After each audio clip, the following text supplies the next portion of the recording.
What's happening, guys? Welcome back to another video. Today we're going to be doing a highlights analysis game of the Chelsea United final. Sadly, it ended 1-0 to Chelsea with a Sam Kerr tapping from the back post around the 60th minute mark, which just did it for them. They ended up winning the final, which from a United point of view was very frustrating, very disheartening, because you saw us get through that journey of never getting to the semi-final, only to then beat Brighton to get to the final. So it was a very disappointing game, but anyway, I believe we played well in the first half. It was the second half that ended the tale for us. So let's get straight into it. Here is Everton from Manchester United, goes for the early ball in towards goal. 20 seconds on. Now, looking into that goal, it was very scruffy defending, which got Galton into position to score. Ended up being offside, and you look at Toon in that position, you think, like, if you can just stay on side, you're starting to find off on with 1-0, which isn't something you get very often against Chelsea. But yeah, that is a moment that I'm very happy I didn't watch, because my story of watching that final that day was absolutely insane. I'd been in Edinburgh all weekend, and we got in the car at 10 o'clock. It was a 4.5 hour drive, so me making it to that game alone was going to be very, very hard. I'm in the car and I'm knackered. I've literally had about an hour's sleep. I'm still hungover out of my mind, and then I wake up to we've had a disallowed goal at about, I think, 35 minutes past 2. I saw that, got my phone, getting BBC and watched it in the car, and then we get back to my house, and the second half had literally just kicked off as the car pulled up. So I've gone straight inside. I've not even taken anything from the car into my house yet. So yeah, so I'll go and watch it, and we all know the rest of the tale. And yeah, that was my story from watching that final. It was a very, very weird day. It wasn't just a sit down watch United with a couple of beers. It was, I didn't even get to the first half. Anyway, let's continue. I'll stop babbling.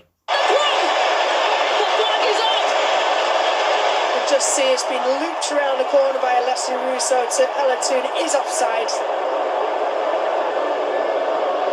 Lovely force back, and again United win it back in a good position. Bolton left by Russo. Here is Toon running into traffic a little bit, finds Nikita Paris, found the gap. Now looking at that, if you see you see Russo run to that back post. You see two players at that back post.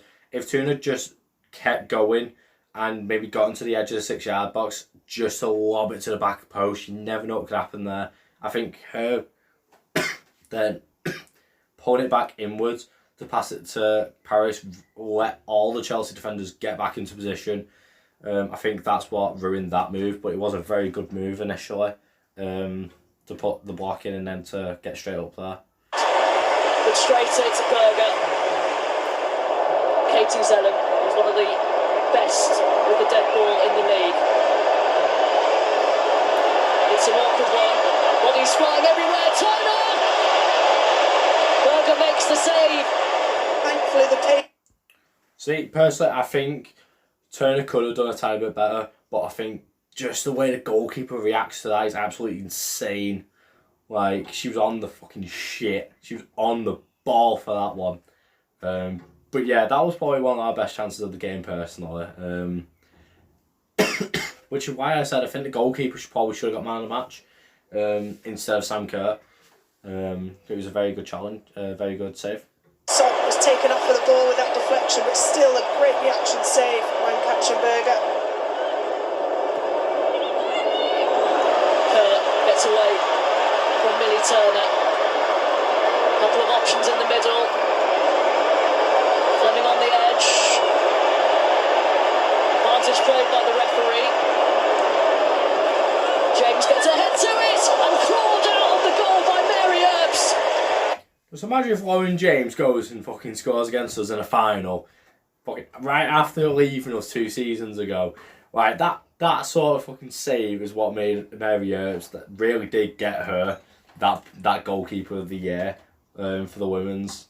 Brilliant, absolutely mint. Blundell in that game was actually prime Wan-Bissaka. when you see someone try to get past it, I really do think Blundell played really well. She was active. I think she's probably one of our contenders for player of the match, in all fairness. The closest Chelsea have come by far. She times it to perfection so that she can power off and make that save.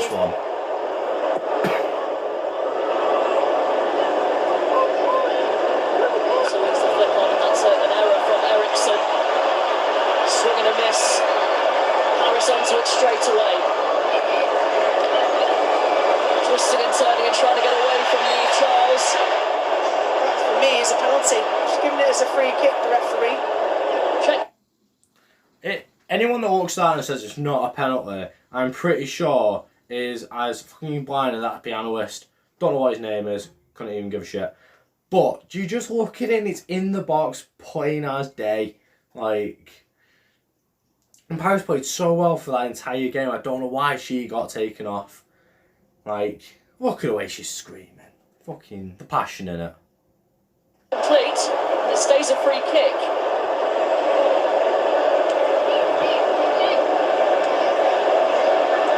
Brighton. Here's Harder. And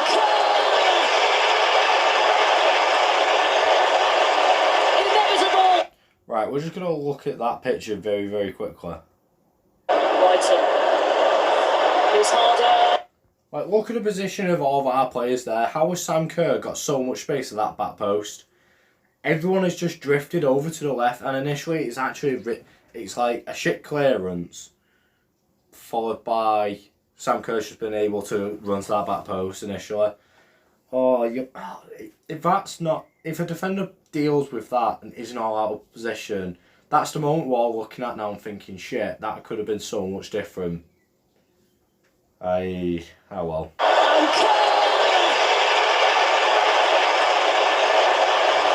Inevitable! Throw in there, missed by Hayley Lyde, and that's where it opens up. Guru Wright and slides it through. Everybody's out of position. Pernilla Harder looks up, knows exactly where Sam Kerr is going to be. Central, off the back shoulder. Absolutely beautiful weighting of the pass. Beyond May Letitia. Harder, like I said in the last video, Harder was that difference that really did make the game. Chelsea subs were just brilliant, and I think ours were absolute shocking. Like, they were dreadful. I think Mark Skinner really does have to hold his hands up and say, the decisions he made were just not good. They weren't good ones. Look at this for a celebration. She only pulls this out on the big occasion. She stuck the landing as well. Cleared upfield by Jess Carter. It's turned into a brilliant ball from the back. Here's Kerr. Scoops it past Letitia. That should have been two. Sophie Ingle coming onto it, couldn't keep it down. What a chance that is for Sophie Ingle. That would have sealed the deal for Chelsea. Turner flings it in. Ingle gets her head to it. Back in by Garcia. Garcia with the cross. Pulled away. Berger nearly lost it. Agonising. She gets away with one there, does Berger. By the strike, you see Galton just really doesn't get onto that properly. It's a moment that really does make or break a game, and I was sat there screaming my head off.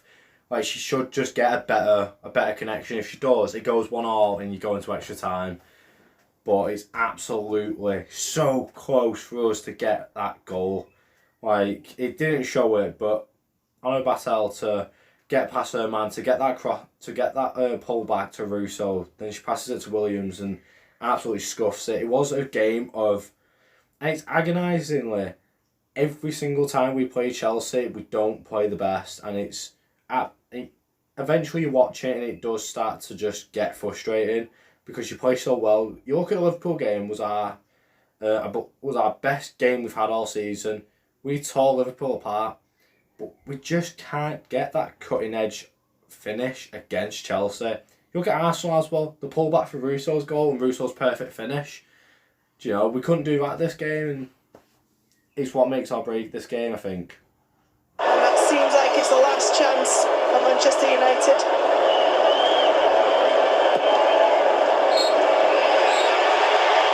Full time. Chelsea. Yeah, I'm not watching them lift that trophy. Not a chance. But yeah, anyway, guys, it was a very disappointing result. The game itself, it was a really promising first half from a United perspective, but Sam Kerr was always going to be that difference. If it was going to be Chelsea's day, it was always going to be Sam Kerr. It always is when it comes to United versus Chelsea. She just seems to every time score against us, and it's frustrating, it is. But this next season, and it was just an achievement to get there, but we'd all love to see us lift it. But anyways, guys, if you enjoyed this video, if you've made it to the end, please, what it says down there, please subscribe to MUW Fans on YouTube. But also follow me on Twitter. I want to get more involved on Twitter. Not usually a Twitter person myself, but I want to get more involved on there. So if you like this video, you want to see more of it, please like, subscribe. I'll see you all in the next one. Toodles.